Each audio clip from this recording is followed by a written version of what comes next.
Harusnya itu dapat duit Pak kita karena anak sekolah liburan. Bapak harus tahu ya. Ya masih bisa itu Pak. Saya juga sebetulnya penggemar Pak Deddy, tapi buat saya itu ada yang luka Pak Deddy. Lukanya di pariwisata. Sekarang kan gini maaf nih Pak ya. Ya luka kan sepi, orang yang sepi Pak. Terus sampai beneran bis pariwisata. Betul. Yang Ya. wisata itu harusnya siapa? Ya orang dari pariwisata ya ada sekolah, ada sekolah.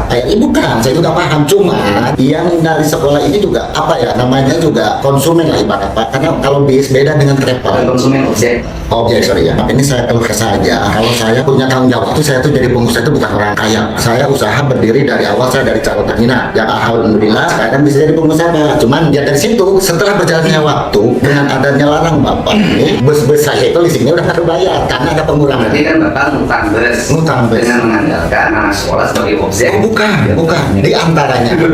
Harusnya itu dapat duit Pak kita karena anak sekolah liburan. Wah kata Bapak, pusing-pusing amat tuh Pak, tinggal cari konsumen lain yang masih bisa itu Pak. Ya, terus juga kalau bus, oke saya jual, tapi kan saya punya pegawai.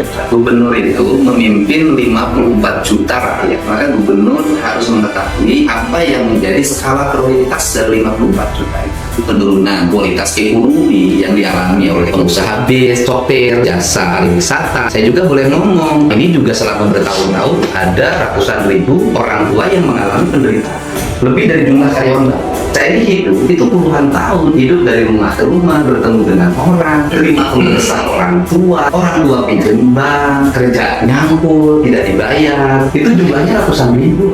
Kan kebijakan saya ini adalah kebijakan untuk internal sekolah. Guru nggak boleh jual seragam. Bapak harus tahu ya, kasus Depok itu ada anak yatim yang meninggal. Itu untuk dapetin 1,5 juta ikut piknik itu, dia kuli Pak, dari sungai, dia pikulin pasir, disimpan, sampai dapat 1,5 juta. Hilang, meninggal. Yang satu lagi dia sudah nggak punya ayah, ibunya itu pinjam uang ke tetangganya 1,5 juta. Saya nyari itu travelnya siapa, nggak ada, cuma ada kantornya, orangnya hilang. Uang kita ini, uang dari rakyat kecil yang miskin-miskin ini lari kemana? Ke restoran, mungkin ke hotel, keluar daerah, triliunan. Saya punya data statistik ekonomi. Akhirnya kemiskinan di Jawa Barat tinggi Pak. Jawa Barat ranking pertama kemiskinan di Indonesia. Sekolah itu bukan untuk konsumtif, tapi untuk produktif.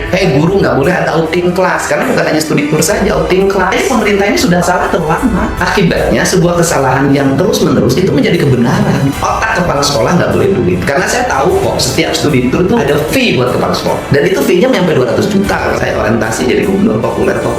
Ngapain saya ngurusin yang begini? Harus ngadepin caci maki di media sosial dan harus ngadepin tekanan-tekanan. Ngapain saya? Apa aja boleh dari Jawa Barat saya udah populer kok. Tetapi memang saya harus seperti itu. Barak aja saya dilaporin ke Mabes Polri. Tapi saya ngambil resiko itu demi apa? Demi masa depan. Kalau citranya sudah terbangun dengan baik, alamnya sudah terawat, terpelihara, siapa yang menerima? Jasa pariwisata.